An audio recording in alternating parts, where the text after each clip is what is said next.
అదే RTV app వార్తల్ని క్షణాల్లో చదివే అవకాశం ఉంటుంది. ఒక న్యూస్ పేపర్, ఒక టెలివిజన్ ఛానల్ మీ చేతుల్లో ఎప్పుడూ ఉంటాయి.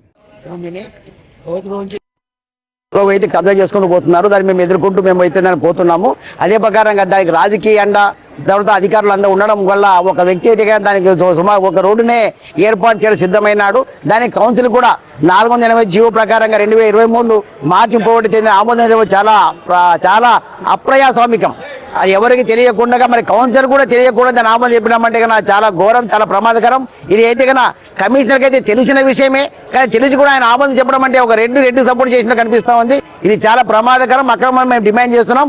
అదే ప్రకారంగా మరో పక్కన అయితే కన్నా కొంతమంది అయితే కన్నా ఒక నివాసం ఏర్పాటు చేసుకున్నారు. దాన్ని కూడా తొలగించమని కోర్టు నుంచి జీవో వచ్చినా కూడా ఇంతవరకు తొలగించకపోవడం ఇది కూడా అన్యాయం అని చెప్తున్నాము.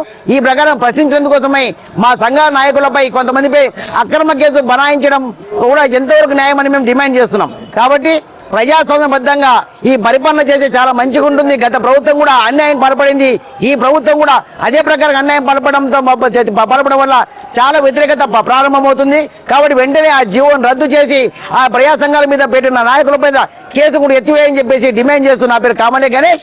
7 ఎకరముల 24 సెంట్లు భూమి ఉంది శ్మశానానికి. దాంట్లో దాదాపుగా 2 ఎకరాల దాకా కబ్జా చేయడానికి సిద్ధమవుతున్నారు. అది దాదాపుగా 1,000 కోట్ల విలువ, 100 కోట్లతో విలువ చేసే భూమి కాబట్టి దాన్ని వెంటనే కాపాడమని చెప్పి డిమాండ్ చేస్తున్నాము. దాంట్లో అక్రమాలకు ఎవరు కూడా ప్రవేశించడానికి మాత్రం అవకాశం లేదు.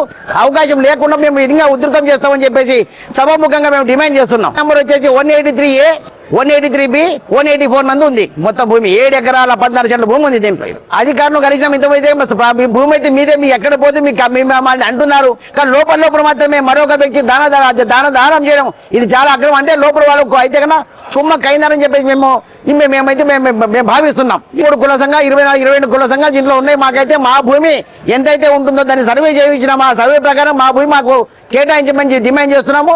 ఆ భూమి కూడా మొత్తం కూడా దానికి కాంపౌండ్ వాళ్ళు నిర్మించమని చెప్పేసి మేము డిమాండ్ చేస్తున్నాం. మరిన్ని వీడియోస్ కోసం ఛానల్ ని సబ్స్క్రైబ్ చేయండి. లేటెస్ట్ అప్డేట్స్ కోసం వాట్సాప్ ఛానల్ ని ఫాలో చేయండి. అండ్ లింక్ డిస్క్రిప్షన్ లో ఉంది.